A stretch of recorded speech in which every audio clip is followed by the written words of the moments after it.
नमस्कार, CCN news 24 channel देख रहे सभी दर्शकों का स्वागत है। दर्शकों, वैसे तो हम आपको हर वार्ड में, हर विधानसभा में लेके जा रहे हैं, हर उस प्रतिनिधि से मिलवा रहे हैं, खास मुद्दों को लेकर के उनसे बात कर रहे हैं, क्षेत्र की समस्याओं को लेकर के बात कर रहे हैं, पार्टी के अहम मुद्दों को लेकर के बात कर रहे हैं। लेकिन इस समय मैं मौजूद हूँ वार्ड 28 में। मेरे साथ मौजूद है विनीत उपाध्याय जी। अगर इनके बारे में मैं बताऊं तो यहाँ पर ये अनिश्चितकालीन भूख हड़ताल पर बैठे हैं, जिसका सीधा सीधा मतलब है जिसका कोई समय ना हो और उस समय तक भूख हड़ताल, मतलब भूख का मतलब अन्न नहीं लेंगे। सही बात है ना विनीत जी? क्या कारण है विनीत जी आप यहाँ पर भूख हड़ताल पर बैठे? पहले तो मैं सीसीएन न्यूज़ का बहुत बहुत शुक्रिया अदा करता हूं कि आप लोग यहाँ पे कवर करने आए।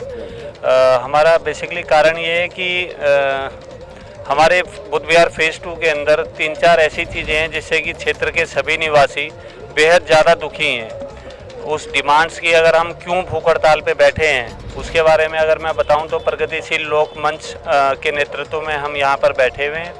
और यहाँ इसी रोड से अगर आप निकले होंगे तो इस रोड का बहुत बुरा हाल है और काफ़ी लंबे समय से बुरा हाल है।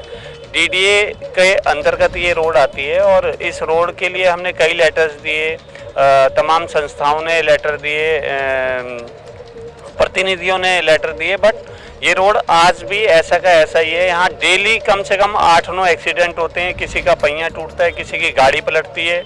तो इसके विरोध में जो यहाँ के स्थानीय निवासी हैं, जो हमारा एक प्लेटफॉर्म है, उस प्लेटफॉर्म के थ्रू ये तय हुआ कि जो कम से कम जो मुख्य जो दिक्कतें हैं उसके लिए हम पहले लेटर्स दें। हमने मेल के माध्यम से हमने चीज़ों को चलाया, हमने पत्र के माध्यम से चीज़ों को चलाया, उनकी रिसीविंग ली। उसके बावजूद भी 15 से 20 दिन बीत गए हैं, अभी तक उनके कान में जू नहीं रेंगी। तो एक हमारी डिमांड ये है कि ये रोड हमारा बनना चाहिए फुटपाथ के साथ और पानी की निकासी के साथ बनना चाहिए, क्योंकि पानी की निकासी नहीं होती तो वो बरसात में फिर दोबारा तुरंत की तुरंत खराब हो जाता है। दूसरी हमारी डिमांड ये है कि बुद्ध विहार फेज़ 2 में इतनी ज़्यादा भैंस की डेयरी और गायें हैं कि वो गाय का दूध निकालते हैं, गाय को तो छोड़ देते हैं खाने के लिए और भैंसों को सड़क पे बांध देते हैं। हमारे जो प्रमुख रोड हैं, चौड़े रोड हैं, उन रोडों के ऊपर भैंसों के बंधने की वजह से आलम यह है कि ना वहाँ कार निकल सकती, वहाँ से ट्रक भी निकल सकता है, इतनी चौड़ी रोड है, लेकिन आलम यह है कि वहाँ से आज की डेट में पैदल इंसान का भी निकलना मुश्किल है। तो हमारी ये डिमांड है कि और मज़े की बात है कि एमसीडी जोन में ये कागज़ों के अंदर ये डेयरियाँ सील हैं। अगर ये कागज़ों में सील हैं और हमने एमसीडी के अंदर लिखित भी, मेल से भी, हर तरह से हमने पत्र व्यवहार कर लिया, उसके बावजूद भी ये आज हमारा ये भूख हड़ताल का 3रा दिन है और प्रोटेस्ट का 5वां दिन है। उसके बाद भी यहाँ पर अभी तक कोई सुनवाई नहीं हुई। तो 4था दिन हो गया मेरे ख्याल आपका, क्योंकि 4 तारीख से बैठे हैं, 4, 5, 6, 7। आज 2 दिन हम 4 और 5 को हमने सांकेतिक हड़ताल की थी, धरना दिया था, उसमें भूख हड़ताल नहीं थी।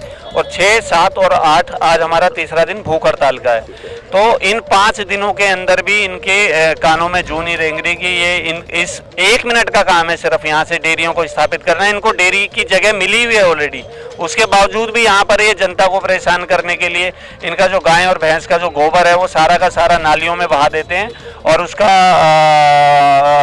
उसका जो नुकसान ये हो रहा है कि जो गलियां सारी की सारी नालियां गोबर के उससे जाम है और सड़कों पर जैसे ही पानी आता है जिस दिन उस दिन सारा पानी और कीचड़ सड़कों पे आ जाता है। विनीत जी, मैं एक चीज जानना चाहूँगा, इन सब मुद्दों को लेकर के अगर बात करें तो कौन सी पार्टी जिम्मेदार है?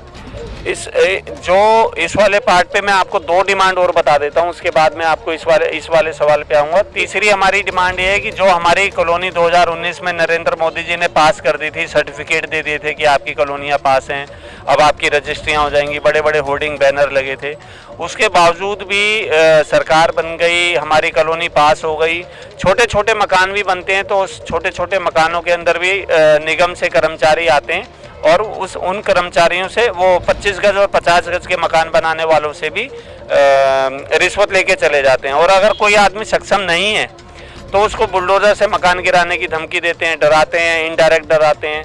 मजबूरन आदमी को 5,000, 10,000, 20,000, 50,000, 1-1 लाख रुपए तक रिश्वत लेके जाते हैं ये।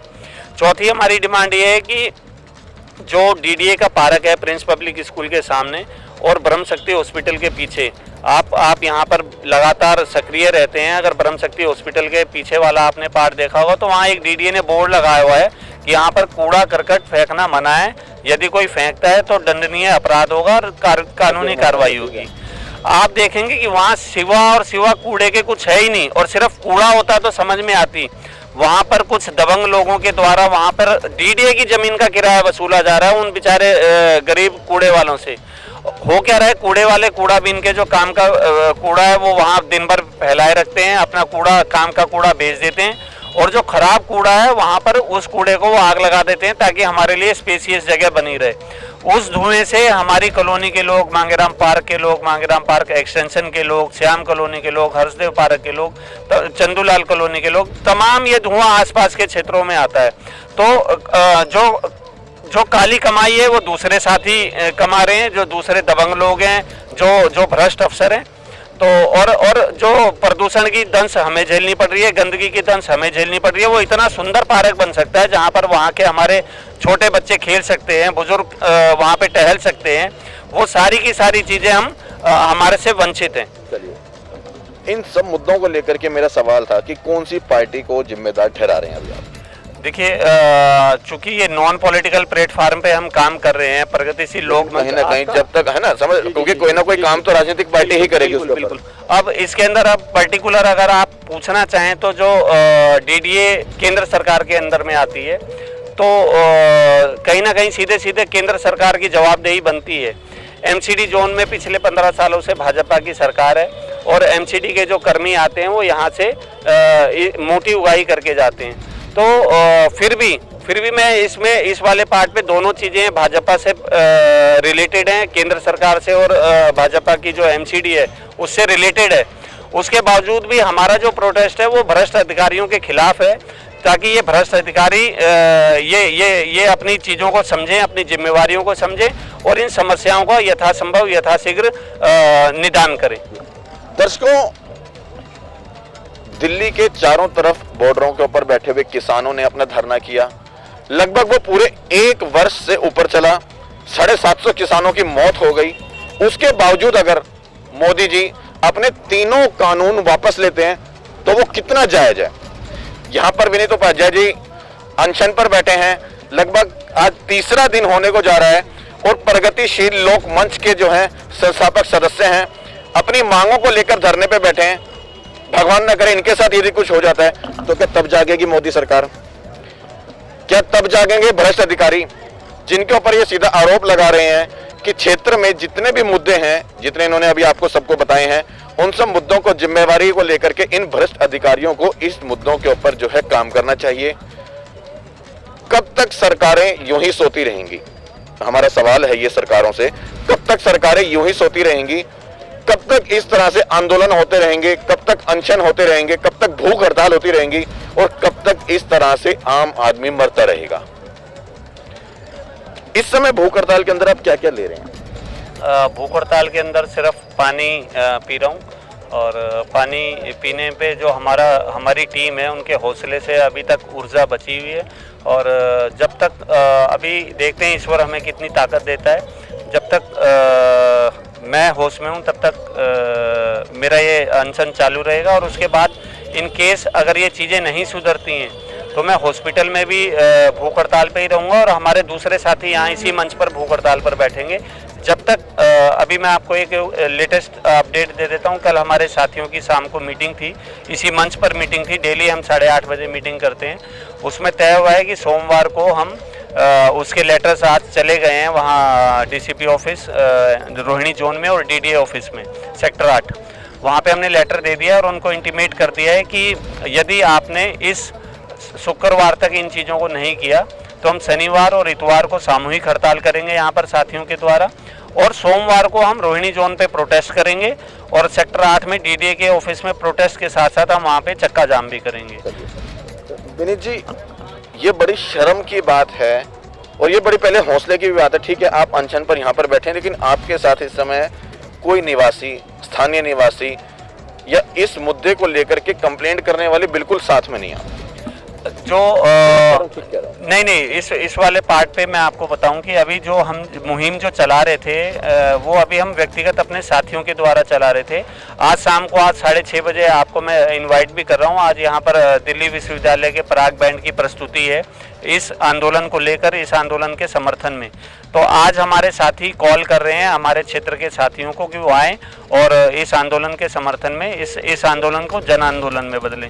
तो लोगों का साथ वाली बात नहीं है। कोरोना काल के अंदर लोग इतने ग्रसित हो गए हैं, इतने पीड़ित हो गए हैं कि लोगों के रोजगार छूट गए, वो जैसे तैसे करके अपना रोजगार कमा रहे हैं। हमारी विनीत जी, रोजगार बाद में, पहले कि जब एक इंसान की जान पर बनाती है बात और वो भूख हड़ताल पर बैठ जाता है, और वो भी अपने मुद्दे नहीं, समाज के मुद्दों को लेकर के, कहीं ना कहीं समाज को इस तरह के आंदोलन में, इस तरह की भूख हड़ताल में साथ देना चाहिए और एक साथ मिलकर के एक बंदे की आवाज ना, वो पूरे समाज की आवाज बननी चाहिए। जी, मैं आपकी बात से सहमत हूं और मैं भी आपकी मीडिया के माध्यम से निवेदन करूंगा जो क्षेत्रीय निवासी हैं, हमें बहुत सारे आप हमारा रजिस्टरमेंट देखेंगे अभी जाते जाते, तो उसमें डेली 100 से 125 लोग आते हैं, समर्थन देके जाते हैं, डोनेशन देके जाते हैं। विनय जी, समर्थन देना, आना और जाना और रजिस्टर में नाम लिख देना, मुझे नहीं लगता कि इस तरह के आंदोलन के लिए वो काफी है। कहीं ना कहीं अगर इंसानियत है तो उनको साथ बैठ के आपके साथ यहाँ पर जो आपकी लड़ाई के साथ मतलब जो है कंधे से कंधा मिलाकर साथ देना चाहिए। मैं क्षेत्रीय मुद्दे, आप अपने मुद्दे मैं आपकी बात से सहमत हूं और लोगों को जगाने के लिए हम प्रयास कर रहे हैं और लोग जगेंगे। आज नहीं तो जगेंगे, कल जगेंगे। हमारी मुहिम चल रही है। हम डोर टू डोर कैंपेन हमने शुरू कर दिया है आज से कि लोग आना शुरू करें। अभी तक हमने कॉल नहीं की थी, आज तक हमने खुद भी कॉल नहीं की थी। हम ये ट्राई कर रहे थे कि लोग अपने आप से आएँ और लोग अपने आप से धीरे धीरे आ भी रहे हैं। तो आज से हमारी टीमें जमीन पे काम कर रही हैं। आज अभी मंच पर कम साथी हैं, वो इसलिए हैं कि जमीन पे डोर टू डोर अलग अलग एरिया के अंदर काम कर रहे हैं। कितनी शर्म की बात है ना, हम रोहिणी सेक्टर 5 से चल करके पिछले 3 दिन से मैं इनको देख रहा हूँ, लगातार इनकी वीडियोस आ रही हैं, फोटोज वायरल हो रही हैं, और यहाँ पर ये अनशन पे बैठे हैं अकेले इस समय, जबकि पूरा साथ क्षेत्र के निवासियों को इनके साथ इस समय मतलब 24 आवर आपके साथ मौजूद होना चाहिए। आप शाम को आज 6:30 बजे आएंगे तो ये पूरा प्रांगण पूरा लोगों से मान लिया शाम को भर जाएगा, सुबह भर गया होगा। लेकिन मैं ये कहता हूँ कि इस तरह की समस्याओं के ऊपर जब आप खड़े हुए हैं, अकेले ना होकर के आपके साथ पूरा समाज 24 घंटे आपके साथ होना चाहिए। कहीं ना कहीं अगर आम आदमी पार्टी की मैं बात करूं, ठीक है, आप उसके साथ जुड़े भी हैं, मैं एक जनरल बात कर रहा हूं आम आदमी पार्टी की। क्रांति कब आई थी? जब अकेले थे वो, या जब उनके साथ पूरा दिल्ली वासी खड़े थे, पूरे भारत खड़ा हो गया था? गलत तो नहीं कह रहा? एक आपने लाइन सुनी होगी कि भगत सिंह तो होना चाहिए पर मेरे घर नहीं, पड़ोसी के घर में होना चाहिए। परिवर्तन तो होना चाहिए, लेकिन परिवर्तन मैं नहीं करूं, कोई और करे। अभी तो मैंने कहा कि कितनी शर्म की बात है कि जनता सो रही है और एक इंसान मरने को तैयार है। किस लिए? अपने लिए नहीं, सिर्फ समाज के मुद्दों को लेकर, आप लोगों के लिए। तो मुझे ऐसा भरोसा है कि निश्चित रूप से कॉलोनी वासी जागेंगे और कॉलोनी वासी इस आंदोलन को पूरा भरपूर समर्थन देंगे। और मुझे ऐसा एहसास है, मेरी दिल की जो आवाज़ है, कल के बाद से अधिकारियों में भी और लोगों के बीच में भी ये मैसेज जाना शुरू हो जाएगा कि हमें वहाँ पर 1 घंटा 2 घंटा बैठ के ज़रूर रहना चाहिए। तो हम 6:30 से 8 बजे का टाइम हमने अब फिक्स कर दिया है, क्योंकि सभी का समय कीमती है। 6:30 से 8 शाम को यहाँ पर पूरा पंडाल एकदम भरा रहेगा। उस बीच में हम अपनी बातें रखेंगे, पूरे दिन की कार्रवाई क्या हुई वो रखेंगे और अगले दिन हमें क्या करना है उसकी जानकारी देंगे। विनीत जी, मेरे पास एक तस्वीर आई थी, फोटो आई थी कि आप यहाँ पर अनशन पे बैठे हैं और कुछ लोग इसको सेल्फी पॉइंट बना रहे हैं। गलत तो नहीं कह रहा? जी। ठीक है, कैमरे के माध्यम से हो सकता है इस समय आपको तस्वीर ना दिख रही हो, लेकिन मैं आपको बता दूं कि जब एक इंसान समाज के किसी मुद्दे को लेकर के अनशन पे बैठता है तो वो बड़ा संवेदनाशील मामला होता है। और कृपया कर इसको सेल्फी पॉइंट ना बना करके, एक रोमांचक पॉइंट ना बना करके, इनका कंधे से कंधा साथ दें।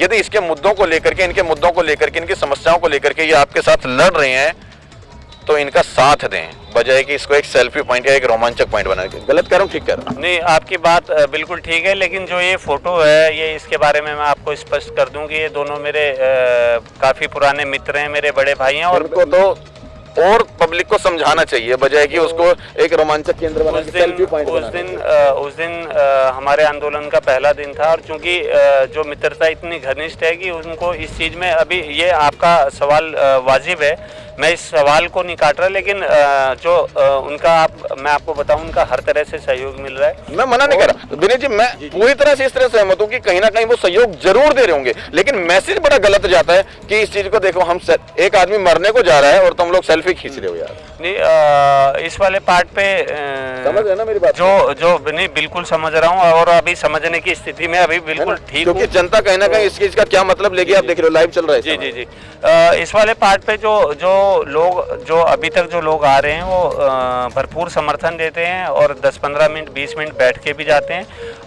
ये जो आपने जो पार्ट रखा है, ये कहीं ना कहीं हमारे जो लोग हैं, जो हमारे देश के अंदर या हमारे राज्य के अंदर या हमारे क्षेत्र के अंदर लोगों के अंदर पॉलिटिकल या सोशल अवेयरनेस की कमी है, बिल्कुल उस वजह से ये दिक्कतें हैं। अदरवाइज ये दिक्कतें होती नहीं। तो ऐसी स्थिति में कहीं ना कहीं बंदे के साथ गलत कर रहा हूँ, ठीक कह रहा हूँ? नहीं, बिल्कुल सही कर रहे हैं। समय पे साथ देना चाहिए या सेल्फी लेनी चाहिए? साथ देना चाहिए भाई। हमारा कोई साथी दोस्त नगर निवासी है, साथ में रहता है, उसका सहयोग सबको देना चाहिए। सब रजिस्टर तक मेंटेन नहीं रहना चाहिए, सिर्फ रजिस्टर में आए लिख दिया और चले गए, घंटा बैठ गए, 2 घंटे बैठ गए, पूरे 24 घंटे साथ होने चाहिए, नहीं होने चाहिए? साथ तो होना ही चाहिए, लेकिन लोगों की रोजी रोटी के सवाल भी है, हर आदमी नहीं बैठ सकता है। अच्छा, आदमी आते हैं अपना 10 मिनट 15 मिनट टाइम दे करके चले जाते हैं, लेकिन बुद्ध विहार का काम जो है, ये तो सारे हमारे कॉलोनी वासियों को साथ होना चाहिए। तो वही तो कह रहा हूँ, जनता को साथ होना चाहिए। जनता तो क्यों? जनता के मुद्दे हैं, अकेले मुद्दे इनके हैं। जनता को तो फ्री सब कुछ मिल रहा है। एक आदमी मर रहा है, एक आदमी मरे, बस काम हो जाएगा तो फिर वाह वाह, नहीं काम हो रहा है तो रोते रहेंगे जनता। जैसे अभी रो रहे हैं, जाने में जो डिस्टर्ब हो रहा है, जो किसी को बुला नहीं सकते बुद्ध विहार के अंदर, आने जाने की, यातायात की, पानी की सारी समस्याएं हैं। बुद्ध विहार फेज 2 जो है, बिल्कुल नरकीय जीवन जी रहे हैं लोग। घर से गाड़ी नहीं निकाल सकते, पैदल चलना दुश्वार हो रहा है डेरियों के कारण। क्या नाम है आपका? आराधना उपाध्याय। क्या बताएंगे आराधना जी, आज पिछले 3 दिन से आपके हस्बैंड जो हैं वो अनिश्चितकालीन भूख हड़ताल पर बैठे हैं। अनिश्चित का मतलब है जिसका कोई सीमा ही नहीं है। कैसा महसूस कर रहे हो? मैं क्या महसूस कर रही हूँ, ये शायद मैं ही समझ सकती हूँ कि मेरे हस्बैंड हैं और प्लस अर्निंग पार्ट भी यही है, कोई दूसरा नहीं है। बिल्कुल। लेकिन जो इन्होंने मुद्दे रखे हैं वो भी समाज के हैं, अकेले के नहीं है। वो समाज के लिए है, समाज के लोगों के हित के लिए है, हम जो कॉलोनी वासी हैं उनके हित के लिए है।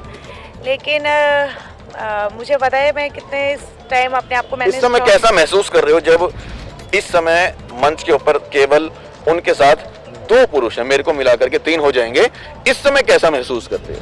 मुझे बहुत बुरा लगता है। मैं आपको सही बताऊं, मुझे ऐसा लगता है कि ये अकेले क्यों बैठे हैं यहाँ पे। समाज जागा नहीं हुआ। हाँ, और लोगों को सुविधाएं चाहिए, उन्हें काम चाहिए, उन्हें आसानी से जो चीज़ मिल जाए वो बढ़िया है, लेकिन वो बाहर निकल के आना नहीं चाहते हैं। और ऐसे ही हर कोई सोचेगा तो शायद ये कभी भी सुधरेगा नहीं हमारे यहाँ का हिसाब किताब। तो इसीलिए हमें कहीं ना कोई स्टेप उठाएगा तभी बात बनेगी, इससे पहले बात नहीं बनेगी। तो मैं अपने हस्बैंड के कंधे से कंधा मिलाकर हर पल हर समय साथ में हूँ, क्योंकि मुझे चाहिए क्षेत्र में अपने बदलाव। क्योंकि एटलीस्ट जो रोहिणी में लोग रहते हैं उनको सारी सुविधाएं मिली होती है, लेकिन हम लोग शहर में रहते हुए भी यहाँ गांव से भी ज़्यादा बदतर स्थिति होती है। जो सड़कों पे निकलो, गलियों में निकलो आप बाइक स्कूटी लेकर के, तो आपको समझ में आएगा कि थोड़ी दूर का रास्ता हम 20 मिनट 25 मिनट कैसे निकल जाता है पता नहीं चलता। तो वो हमारी मांग है। तो हम चाहते हैं कि जो भ्रष्ट प्रशासन है हमारा, वो काम करे हमारे लिए, जनता के लिए काम करे। वो इसलिए करे क्योंकि हम लोगों ने उन्हें चुना है, उन्हें वो किया है कि आप हमारे क्षेत्र में काम करिए। हमारा ये राइट है, अधिकार है, जिस चीज़ से हम वंचित है। मुझे पता है बहुत सारे लोग इस चीज़ से जागरूक नहीं है, लेकिन वो धीरे धीरे कहीं ना कहीं जागेंगे, उनके अंदर भी अवेयरनेस आएगी। लेकिन हो सकता है थोड़ा टाइम लगे, समय लगे इस चीज़ के लिए। दर्शकों देखो कितनी बड़ी बात है कि जब उनकी धर्मपत्नी उनके साथ है, कंधे से कंधा मिलाकर उनका साथ दे रही है, और जबकि कमाने वाले सिर्फ स्रोत हैं जो वो घर में अकेले विनीत उपाध्याय जी हैं, उसके बावजूद भी समाज की समस्याओं को लेकर के अनिश्चितकालीन धरने पर, भूख हड़ताल पर जब इंसान बैठ जाता है, तो ऐसे समाज को धिक्कार है जो इतना सो चुका है अपने लालच के अंदर कि एक आदमी मर रहा है और वो घरों में सो रहे हैं, भ्रष्ट अधिकारी रिश्वत ले रहे हैं और जनता परेशान हो रही है। क्या नाम है आपका? मैं हरी चौहान। क्या लगते हैं आप इनको? मेरे रिलेटिव भाई लगेंगे, क्या लगेंगे? भाई लगेंगे अपने। आपके भाई हैं ये? जी जी, ठीक है, बड़ा मतलब परिवार बैठा है। नहीं, परिवार ही है, हम भी थोड़ा शर्मा कॉलोनी में रहते हैं और विनीत उपाध्याय जी हैं।